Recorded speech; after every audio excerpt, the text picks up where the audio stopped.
La tela de la tienda no estaba rasgada por el viento, había sido cortada desde dentro. La abertura era irregular, desesperada, como si quienes estaban ahí no hubieran tenido tiempo de buscar la salida correcta. Afuera, la nieve reflejaba una luz opaca que hacía arder los ojos, y el aire era tan frío que respirar dolía en la garganta. No había huellas de lucha, no había sangre, solo una decisión imposible. A varios metros de la tienda, las pisadas descendían en línea recta hacia el bosque. No eran caóticas, no eran de alguien huyendo sin control, eran ordenadas, tranquilas, y lo más perturbador es que algunas estaban descalzas, en plena noche, en medio de temperaturas que congelan la piel en minutos, como si salir así hubiera sido la única opción. Cuando los equipos de rescate encontraron los primeros cuerpos, estaban tendidos sobre la nieve endurecida, sin señales claras de violencia. Pero algo no encajaba. Uno de ellos tenía los nudillos destrozados, como si hubiera intentado escalar algo invisible. Otro estaba parcialmente vestido, como si hubiera empezado a quitarse la ropa en medio del frío extremo. Y lo más inquietante, ninguno intentó regresar a la tienda. Pero eso no era lo peor. Más adentro del bosque, cerca de un barranco oculto por la nieve, encontraron a los otros. Algunos tenían fracturas internas tan severas que parecían producto de un impacto brutal, sin una sola marca externa que lo explicara. Una de las víctimas no tenía lengua. Otra presentaba niveles anormales de radiación en la ropa. No había rastros de terceros, no había señales de avalancha, no había nada que justificara lo que ocurrió allí. El informe oficial fue cerrado con una frase vaga: una fuerza desconocida e irresistible. Y durante décadas eso fue suficiente. Pero si todo eso fuera cierto, ¿por qué nadie logró explicar qué los obligó a salir de su propia tienda hacia la muerte? Antes de que todo saliera mal, había algo que funcionaba con precisión casi perfecta. No eran improvisados, no eran curiosos en busca de peligro. Eran excursionistas entrenados, acostumbrados a temperaturas extremas, a decisiones calculadas y a entornos donde el margen de error no existe. Cada paso, cada parada, cada ajuste en el equipo respondía a una lógica clara. Y en ese tipo de expediciones, la lógica lo es todo. El grupo avanzaba bajo un protocolo que no dejaba espacio para la duda. Sabían cómo montar una tienda en condiciones adversas, cómo racionar energía, cómo leer el terreno incluso cuando la visibilidad desaparece. No dependían de la suerte, dependían del método, y el método, hasta ese momento, no había fallado. Porque en lugares como ese, fallar no es una opción que se pueda repetir. El entorno era hostil, sí, pero no impredecible. El frío extremo, el viento constante, la presión del silencio, todo formaba parte de un sistema que ellos entendían. No era un caos, era un equilibrio duro, pero conocido. Un lugar donde la naturaleza impone reglas estrictas y donde quienes sobreviven son aquellos que saben respetarlas. Pero lo que hace que este caso sea diferente es que todas esas reglas parecieron dejar de aplicarse al mismo tiempo. Durante los días previos, no hubo señales claras de peligro, no hubo reportes de anomalías ni decisiones fuera de lo esperado. El avance seguía el ritmo previsto, con ajustes normales para ese tipo de terreno. Si algo había cambiado, no quedó registrado en ningún informe. Y eso, precisamente, es lo que más inquieta: la ausencia total de advertencias. Porque cuando un grupo preparado falla, suele haber una causa identificable, un error técnico, una mala lectura del clima, un cálculo equivocado. Aquí no hubo nada de eso, no al menos nada que pueda sostenerse sin contradicciones. Y es en ese punto donde la historia deja de ser una expedición y se convierte en un registro incómodo. Antes de continuar, si estás viendo este video, me interesa saber desde qué lugar del mundo lo estás haciendo. Escribe tu ciudad y país en los comentarios. Y si este tipo de historias te generan más preguntas que respuestas, suscríbete. Porque lo que estás a punto de escuchar no es un caso aislado y tampoco es fácil de ignorar. Lo que ocurrió después no empezó con un grito ni con una señal evidente. Empezó de forma mucho más difícil de detectar, como si algo hubiera cambiado sin que nadie lo notara. Y cuando finalmente lo hicieron, ya era demasiado tarde para reaccionar. Durante los primeros días, nada en la expedición sugería una ruptura. El avance era lento pero estable, y cada decisión respondía a lo que cualquier grupo entrenado habría hecho en una travesía de ese nivel. Había cansancio, sí, y también el desgaste normal de moverse durante horas bajo un viento que nunca desaparecía del todo. Un viento seco que golpeaba el rostro como polvo helado y se colaba entre las capas de ropa hasta dejar la piel rígida. Pero ese tipo de incomodidad no era una anomalía, era parte del entorno, lo conocían, lo esperaban, y precisamente por eso lo que empezó a cambiar casi no llamó la atención al principio. La montaña no ofrecía refugio visual. Todo parecía reducido a una misma superficie blanca, compacta, extensa, sin profundidad clara. El horizonte se confundía con el cielo, y por momentos resultaba difícil saber si el grupo ascendía o simplemente empujaba el cuerpo contra una pendiente que nunca terminaba. Aún así, mantenían el ritmo. Había una lógica en cada movimiento, una economía de energía, una disciplina silenciosa que solo existe entre personas habituadas a depender unas de otras. Nadie estaba ahí por impulso, nadie era nuevo. Y sin embargo, en los registros posteriores hay un detalle pequeño, casi irrelevante, que cambia la lectura de todo lo demás. Aquella tarde, el grupo alteró ligeramente su ruta prevista y terminó instalándose en una ladera abierta, más expuesta de lo recomendable. La decisión, vista de manera aislada, no parece absurda. En condiciones difíciles, un cambio de trayecto puede responder al cansancio, a la visibilidad o al cálculo de tiempo antes del anochecer. Lo extraño no es que lo hicieran, sino que lo hicieran ahí. No era el mejor punto para protegerse del viento, no era el mejor lugar para conservar temperatura y, sobre todo, no era el tipo de elección que encaja con un grupo que había demostrado criterio hasta ese momento. No fue un error evidente. Fue algo más incómodo, una elección técnicamente posible, pero difícil de justificar del todo. A medida que montaban la tienda, el clima no parecía fuera de control. El frío seguía siendo brutal, pero no excepcional para esa zona. La nieve, dura en la superficie y granulada debajo, crujía con un sonido seco bajo las botas. La tela se tensaba con violencia cada vez que el viento cambiaba de dirección, aunque sin llegar todavía a un punto crítico. Todo seguía dentro de un margen comprensible. Incluso esa es una de las claves del caso. Nada indica que en ese momento estuvieran frente a una amenaza inmediata. No hay evidencia clara de pánico ni señales de desorden. Lo que había era otra cosa, una incomodidad más difícil de registrar. Como si el entorno hubiera empezado a volverse incorrecto antes de volverse peligroso. Ese cambio aparece en fragmentos mínimos, una pendiente más inestable de lo deseado, una exposición innecesaria, una sensación de apuro que no encaja del todo con su experiencia. Y luego, un elemento aún más extraño. Algunos investigadores posteriores señalaron que la tienda fue colocada en una posición que aumentaba el riesgo de presión lateral del viento y de acumulación de nieve. No se trata de una prueba definitiva, pero sí de una fisura en la lógica inicial. Porque si ellos sabían lo que hacían, y todo indica que sí, entonces hay dos posibilidades igualmente inquietantes.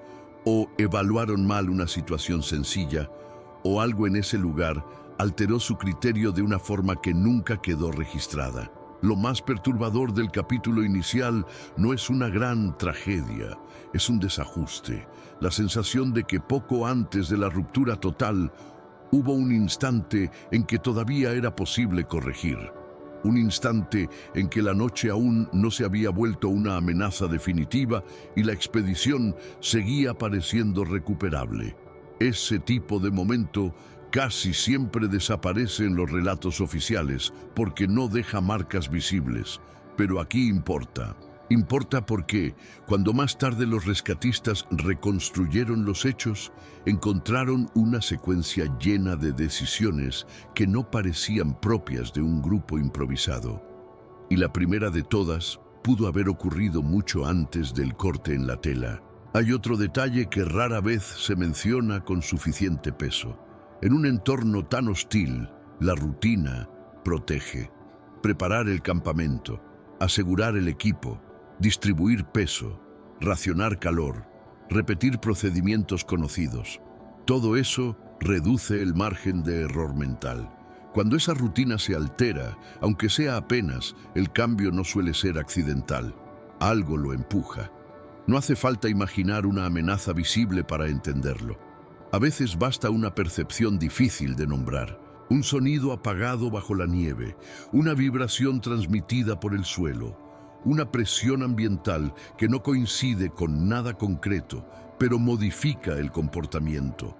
Nada de eso prueba una causa, pero sí abre una posibilidad más incómoda, que la primera señal de peligro no haya sido externa, sino una sensación compartida que ninguno pudo explicar a tiempo.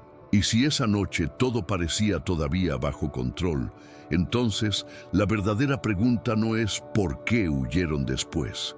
La pregunta es más temprana, más pequeña y quizá más difícil de responder. ¿Qué empezó a salir mal mientras todavía creían que podían pasar allí la noche?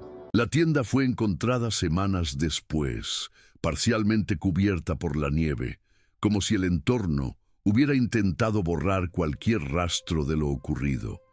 Desde afuera no había señales evidentes de colapso total.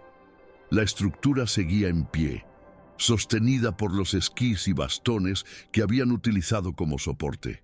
No había indicios claros de avalancha ni de un impacto externo lo suficientemente fuerte como para obligarlos a salir de forma inmediata. Pero al acercarse, el primer detalle rompía cualquier interpretación lógica. La tela estaba cortada desde dentro. No era un desgarro limpio, no era el resultado de presión acumulada o desgaste del material. Eran cortes irregulares, hechos con urgencia, como si quienes estaban dentro no hubieran considerado la salida normal como una opción viable. En condiciones extremas, cada segundo cuenta, pero incluso así, abandonar una tienda de esa forma implica una decisión que contradice todo entrenamiento previo. Porque salir por un corte improvisado no es solo más lento, es innecesario, a menos que la salida habitual deje de ser segura. Dentro de la tienda, los objetos permanecían en su lugar. Las mochilas, el equipo, la ropa de abrigo, todo seguía ahí, como si el grupo hubiera salido con la intención de regresar en cuestión de minutos. No había señales de lucha ni desorden caótico. Era una escena que no correspondía a una evacuación desesperada, pero tampoco a una salida controlada. Era algo intermedio, algo que no encaja con ninguna reacción conocida ante el peligro. Pero lo que había afuera era aún más difícil de explicar. Las huellas descendían desde la tienda hacia el bosque, marcadas sobre la nieve compacta con una claridad que sorprendió a los rescatistas. No eran profundas, no indicaban una carrera desorganizada. Eran pasos firmes, distribuidos en pequeños grupos, como si hubieran salido juntos, manteniendo cierta coherencia en el movimiento. Y sin embargo, algunas de esas huellas correspondían a pies descalzos o cubiertos solo por medias delgadas. A esa temperatura, la piel expuesta comienza a perder sensibilidad en minutos. El daño es inmediato y aún así avanzaron. El trayecto no era corto. Desde la tienda hasta la línea de árboles había una distancia considerable, expuesta al viento, sin protección alguna. No hay registro de que alguien intentara volver atrás. No hay marcas que indiquen duda, retroceso o dispersión caótica. Todo sugiere una decisión sostenida, como si, en ese momento, permanecer en la tienda hubiera sido percibido como más peligroso que enfrentarse directamente al frío extremo. Los primeros cuerpos fueron encontrados cerca de un gran pino, en el límite del bosque. 2 de ellos estaban junto a restos de una fogata improvisada con ramas quemadas y marcas en la corteza del árbol, como si hubieran intentado treparlo con desesperación. Sus manos mostraban lesiones compatibles con ese esfuerzo, la piel dañada por el contacto con la superficie helada. No tenían suficiente ropa, no tenían protección adecuada, y aún así habían intentado resistir. Más arriba, en dirección a la tienda, aparecieron otros 3 cuerpos. Estaban alineados en el camino de regreso, como si hubieran intentado volver. Sus posiciones sugerían colapso progresivo, uno tras otro, a medida que el frío avanzaba. Ninguno logró completar el trayecto. Ninguno volvió a la tienda. Y eso es lo que rompe definitivamente la lógica del caso. Si el refugio seguía en pie, si el equipo estaba intacto, ¿por qué no regresaron cuando aún estaban lo suficientemente cerca? Pero hay un detalle que altera aún más la interpretación. Las condiciones de las huellas indican que al momento de abandonar la tienda no había un caos inmediato. No hay señales de avalancha activa ni de un evento violento en ese instante preciso. Lo que hay es otra cosa. Una salida rápida, sí, pero organizada. Una retirada que no responde al pánico absoluto, sino a una urgencia que parece haber sido compartida por todos al mismo tiempo. Y si todos percibieron esa urgencia, entonces no fue una reacción individual. Fue algo que afectó al grupo completo. Algo que, en ese momento, hizo que quedarse dentro de la tienda dejara de ser una opción. Y si eso ocurrió sin dejar marcas visibles, entonces la pregunta ya no es cómo murieron. La pregunta es qué pudo estar dentro de la tienda con ellos antes de que decidieran salir. Los últimos cuerpos no fueron encontrados en la misma línea que los anteriores. Estaban más lejos, en una zona parcialmente cubierta por la nieve, dentro de una especie de depresión natural del terreno que había acumulado capas más densas con el paso de los días. Para llegar hasta ellos, los rescatistas tuvieron que excavar. No fue un hallazgo inmediato, fue una recuperación lenta, metódica, casi quirúrgica. Y desde el primer contacto, algo dejó claro que este no era el mismo tipo de muerte que habían visto antes. El aire en esa zona tenía un olor distinto. No era solo el frío seco que dominaba el resto del entorno.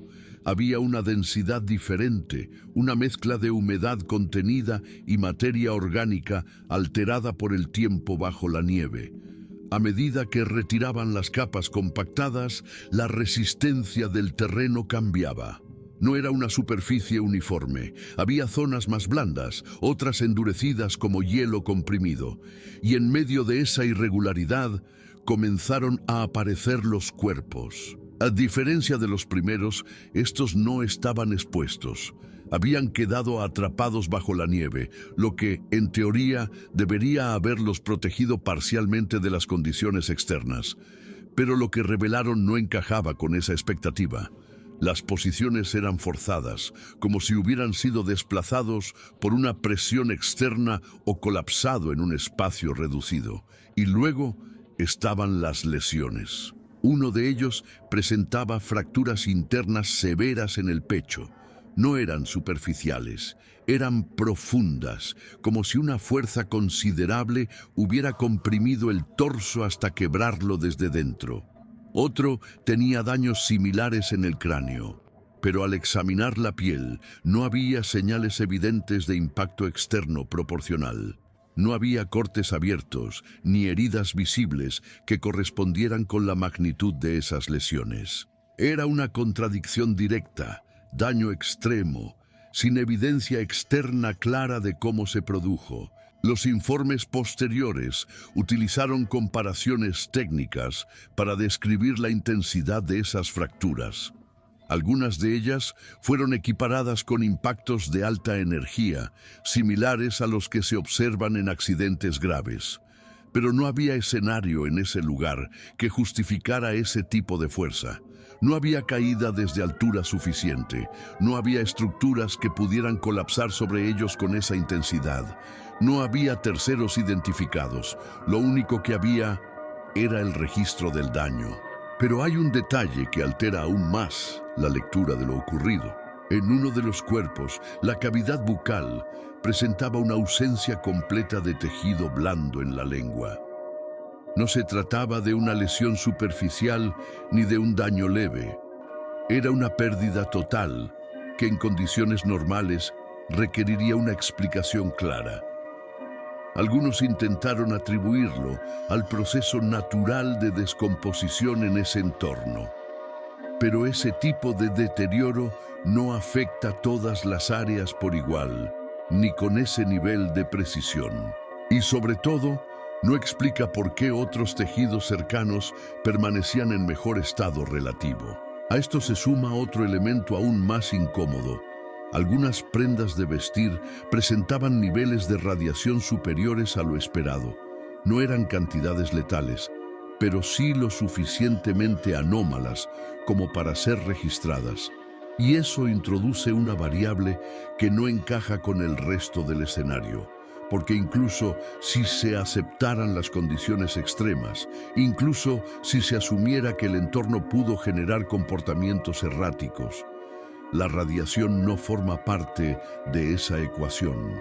Y entonces la estructura del caso cambia. Ya no se trata solo de un grupo que abandona su tienda en condiciones imposibles. Ya no se trata únicamente de hipotermia, ni de decisiones bajo presión.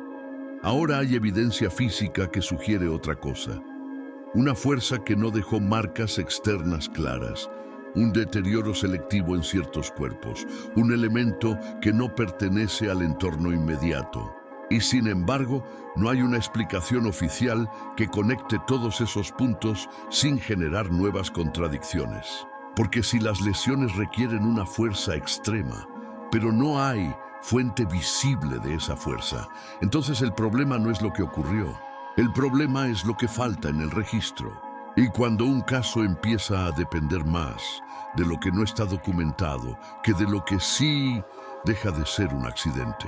Se convierte en otra cosa. Una que no se resuelve con reconstrucciones simples, ni con explicaciones cómodas. Y si esas evidencias fueron registradas, analizadas, y aún así reducidas a conclusiones incompletas, entonces la pregunta ya no es qué les pasó en la nieve. La pregunta es, ¿qué parte de lo que encontraron nunca fue explicada del todo? Durante años, el caso fue archivado bajo una fórmula que no explica, solo contiene una fuerza desconocida irresistible. Esa frase no describe un evento, lo limita, lo encierra dentro de un margen aceptable para que deje de generar preguntas. Pero cuando se revisan los detalles, cuando se reconstruyen las decisiones y se observan las evidencias sin la necesidad de cerrar el caso, esa explicación deja de sostenerse, porque todo empieza en un punto muy específico, no en el bosque, no en los cuerpos. Empieza dentro de la tienda, en el momento exacto en que alguien decidió que salir hacia el frío extremo era una opción más segura que quedarse. Ese instante no quedó registrado. No hay testigos, no hay palabras, solo un corte en la tela, hecho desde dentro. Con el paso del tiempo, algunas hipótesis intentaron llenar ese vacío. Fenómenos naturales poco comunes, errores de percepción bajo estrés, condiciones ambientales atípicas. Todas posibles, ninguna suficiente por sí sola, porque ninguna logra explicar por qué un grupo completo, entrenado y coherente, habría reaccionado de forma simultánea ante algo que no dejó una huella clara en el entorno. Y sin embargo, hay detalles que siguen apareciendo en los márgenes del caso. Informes secundarios, notas incompletas, registros que no fueron integrados del todo en la versión oficial. Entre ellos, menciones a otros incidentes en zonas similares, donde grupos experimentados reportaron sensaciones difíciles de describir antes de abandonar rutas seguras. No son pruebas concluyentes, pero tampoco son completamente aislados. Lo inquietante no es que existan explicaciones alternativas, es que ninguna logra abarcar todo sin dejar algo fuera. Siempre queda un fragmento que no encaja, una decisión que no se justifica, una evidencia que no corresponde. Y en este caso, ese fragmento parece concentrarse en un solo momento, el instante previo a salir de la tienda. Porque si el entorno no presentaba una amenaza inmediata visible, y si las lesiones posteriores no se explican por ese entorno, entonces la ruptura ocurrió antes, en un punto donde todavía estaban juntos, donde todavía tenían control, donde algo, por razones que no quedaron registradas, alteró completamente su percepción de lo que era seguro. Años después, la tienda sigue siendo el único lugar donde todo estaba contenido, donde el grupo aún no se había dispersado, donde la decisión fue colectiva y donde ocurrió algo que nunca dejó una marca visible, pero que cambió todo lo que vino después. Y si ese tipo de decisión puede surgir sin una causa clara, sin un evento identificable, sin una señal que pueda ser registrada, entonces la pregunta deja de pertenecer solo a ese lugar. Pasa a ser otra. Si estuvieras ahí dentro, en ese mismo silencio, en ese mismo punto exacto antes del corte, ¿cómo sabrías que no deberías salir?